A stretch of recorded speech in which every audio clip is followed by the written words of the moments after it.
Nadie dice todos los musulmanes son terroristas. Nadie dice todos los musulmanes son terroristas. Que todos los musulmanes son terroristas.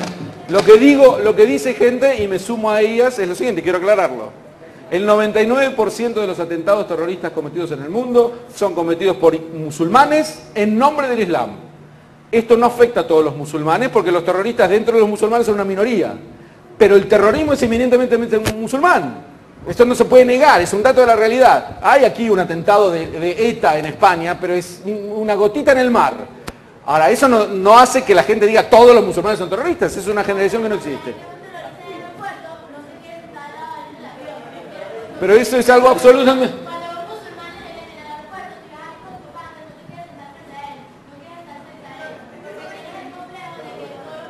Es un complejo que está bastante fundamentado en la realidad. No que todos los musulmanes son terroristas, sino que casi todos los terroristas son musulmanes.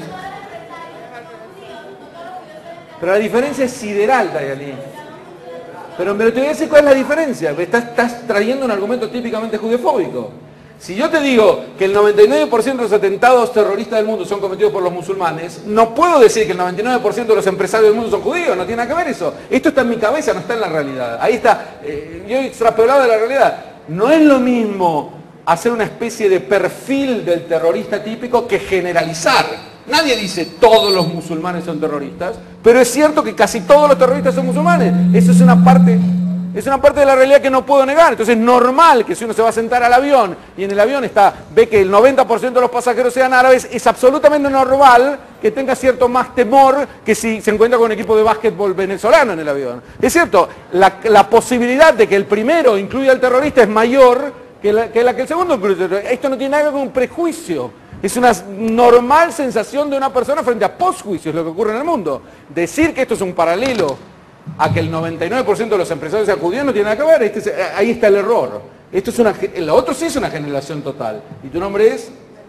Melanie, dice. Habías dicho que... Ay, no. Pero así te oyen. Habías dicho que se regaba por... la judiofobia se regaba por Europa, llegaba el Islam y estaba viniendo por Venezuela. Correcto. Pero en Europa ya demasiado tiempo extendiéndose, ¿no? Correcto. ¿Cómo por América lleva... ¿Cómo está la extensión de la judiofobia? ¿Otra vez cómo qué? O sea, ¿cómo han llegado a la extensión de la judiofobia en América? ¿Y cómo se extiende? La judiofobia en América nace más o menos en el año 1890 en Argentina con la publicación de un libro que se llama La Bolsa, y en ese libro se acusa a los judíos de la quiebra de la Bolsa de Comercio de Buenos Aires.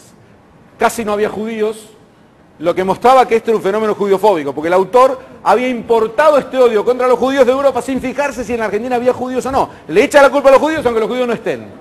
Eso es judiofobia pura. Ahora, en América en general la judiofobia no fue así, fue mucho menor, era la resistencia contra la inmigración judía. Entonces no había una demonización como había en Europa. Lo que tú dices es, pero bueno, en América es un fenómeno nuevo entonces, porque América es más joven. La respuesta es cierto. Como es un fenómeno nuevo, está mucho menos arraigado, justamente. En Europa, durante la Edad Media, el judío fue demonizado y esa demonización quedó ahí arraigada. Después se exportó cuando los europeos llegaban a los países islámicos, que también traían ese virus. Y ahí los islamistas lo recibieron y trajeron fuentes propias. Después trajeron versículos del Corán que mostraban que los judíos son malos. Pero esto venía después de haber escuchado la judiofobia de Europa. Y por vis a vía hoy está penetrando en América. ¿Qué es lo que no se entiende de esta parte? ¿Cómo se extiende? Sí, un virus es un virus social, por medio de repetir estos estereotipos y decir que los judíos dominan el mundo, que usan sangre, etcétera, etcétera, se transforma al judío en un ente a ser odiado. ¿Qué es lo que nos entiende? ¿Cómo? Por medio de libros, de gestos, de ademanes, de repeticiones, de burlas al judío. Esa es la manera en que se extiende. ¿Qué más hasta aquí? Bueno, vamos a comenzar a resumir esta parte. Y es así. 1. La judiofobia dentro de los odios de grupo es un odio especial. Como tal merece ser estudiado especialmente porque es el más general, el más profundo, el más mortífero, el más persistente que haya tenido la historia. Para ser judiófobo una persona tiene que odiar. La mayor parte de la gente no es judiófoba. El judiófobo es un tipo que odia y que vuelca su odio contra los judíos. El xenófobo es una persona que odia y que vuelca su odio contra los extranjeros. En la mayor parte de los xenófobos terminan siendo judiofóbicos también. Este odio es tan persistente porque se mantuvo a lo largo de los siglos por una serie de mitos. Estos mitos los hemos enumerado y hoy en día derivan fundamentalmente no en demonizar al judío como persona, sino en demonizar al país judío.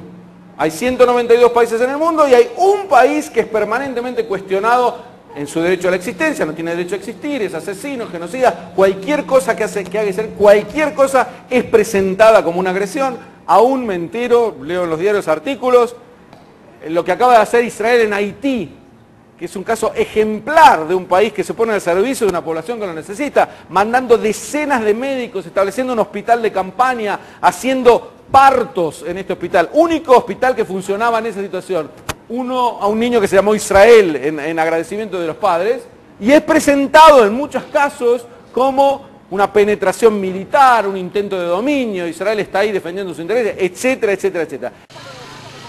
Es decir, para el judiófobo no hay nada que pueda hacer Israel, nada que sea presentado en luz positiva. ¿Por qué? Porque Israel es un ente agresivo por naturaleza, entonces no puede hacer nada bien. Nada que salga de Israel podría ser positivo. Esto ustedes lo van a confrontar en universidades, en diarios, con amigos, en el medio en el que se muevan con una frecuencia bastante alarmante. Y por lo tanto sería bueno que sepan reconocer el fenómeno, que se den cuenta de cuándo aparece, y que además, sería lo ideal, sepan cómo contestar a los mitos que se producen, porque no es fácil contestarlo. Los mitos nunca vienen tan claros, nunca te los arrojan así. Los judíos son un virus, nadie lo dice con esas palabras, pero lo dan a entender con ciertos argumentos que deben ser identificados, reconocidos,